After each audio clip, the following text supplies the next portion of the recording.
Olá, tudo bem? Essa aula é sobre acordo de não persecução penal.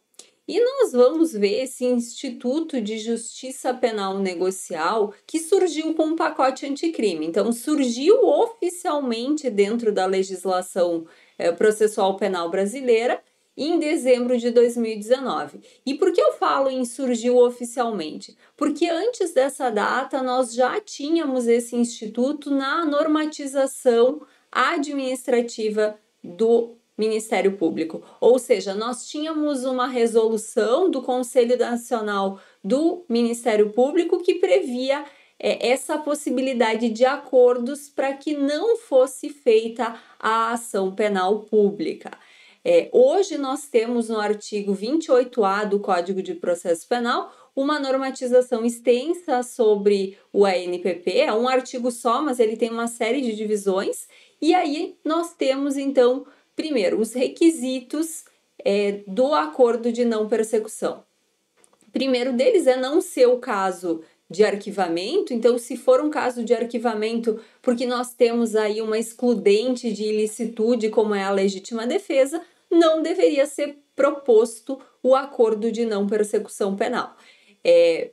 Aqui é uma questão de justiça, né? O Ministério Público tem duas funções, uma função como proponente, né, como titular da ação pública, mas outra função também como fiscal da lei. E na condição de fiscal da lei, se nós estivermos diante de um fato que não é um fato típico, antijurídico e culpável, ou seja, que não é um delito, o MP tem que pedir o arquivamento. E se é o caso de arquivamento, não é o caso de ANPP. Então, esse é o primeiro requisito. Segundo requisito, e aí o ANPP se diferencia grosseiramente, eu diria de uma forma bem significativa aqui dos outros institutos de justiça negocial, é justamente por exigir a confissão.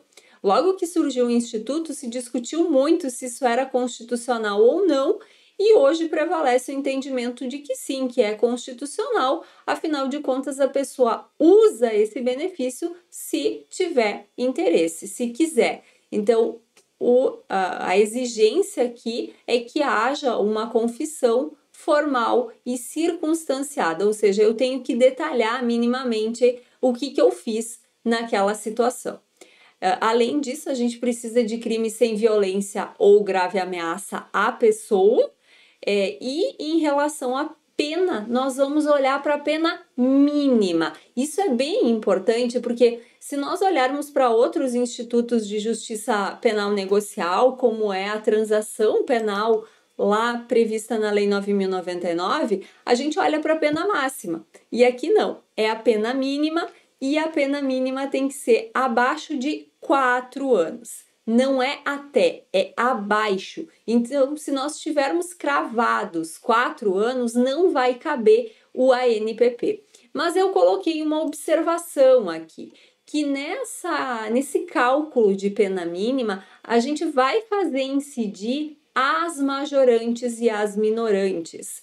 Isso é bem importante, porque se nós tivermos um crime na modalidade tentada, a tentativa, artigo 14, lá no parágrafo único do artigo 14, vai mencionar a fração de redução. E aí eu tenho que fazer incidir a fração de redução para o cálculo do que seria a pena mínima daquele delito. Isso, volto a repetir, é bem importante. Também, dentre os requisitos, nós temos que não pode ser cabível a transação penal, porque se couber transação penal, a transação penal é um benefício mais melhor, né? Eu ia dizer mais benéfico, sendo extremamente redundante, mas é um benefício que não exige a confissão. Então, se couber transação, não vai ser ofertado o acordo de não persecução. Além disso, eu preciso de um indivíduo que não é reincidente, que não tenha sido beneficiado nos últimos 5 anos com outro acordo de não persecução penal, com transação penal ou com suspensão condicional do processo. E também não pode envolver violência doméstico-familiar e nem violência de gênero contra a mulher. Dentre as condições que o Ministério Público pode estabelecer, a lei fala em reparação do dano, restituição da coisa, renúncia de bens que são indicados pelo Ministério Público como produto, proveito ou instrumento do crime, prestação de serviços à comunidade, que aí o parâmetro vai ser a pena mínima reduzida de 1/3 até 2/3, o pagamento de prestação pecuniária, que segue as regras lá do Código Penal, ou seja, de 1 a 360 salários mínimos, ou então outra condição que for estipulada pelo Ministério Público. Aqui eu lembro que quando nós falamos em acordo de não persecução penal, nós falamos de um benefício que vai ser proposto justamente para que não tenha ação penal. Então, a propositura dele deve ser feita antes da ação penal, antes da denúncia. A jurisprudência do STJ fala que caberia a oferta de ANPP até o recebimento da denúncia. Depois do recebimento já não caberia mais.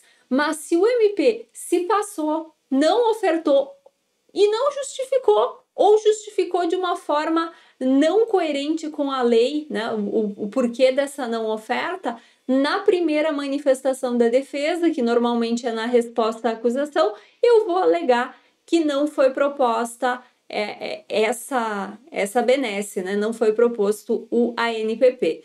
E aí ele vai poder ser proposto depois, mas não é a regra. A regra é ele ser feito lá logo depois da finalização do inquérito policial, antes do início da ação penal, como eu mencionei, e é feito administrativamente, é feito no Ministério Público, presencialmente, com a presença do advogado do investigado, e depois que todas as tratativas aí desse acordo, que é uma espécie de contrato, forem formalizadas, esse documento de formalização é submetido à homologação judicial. Então, se designa uma audiência específica para a homologação do ANPP e o juiz vai verificar se de fato aquele acordo é voluntário, se a pessoa entendeu os termos daquele acordo e, em especial, se foi feito de forma voluntária, né? Se não teve nenhum tipo de coação.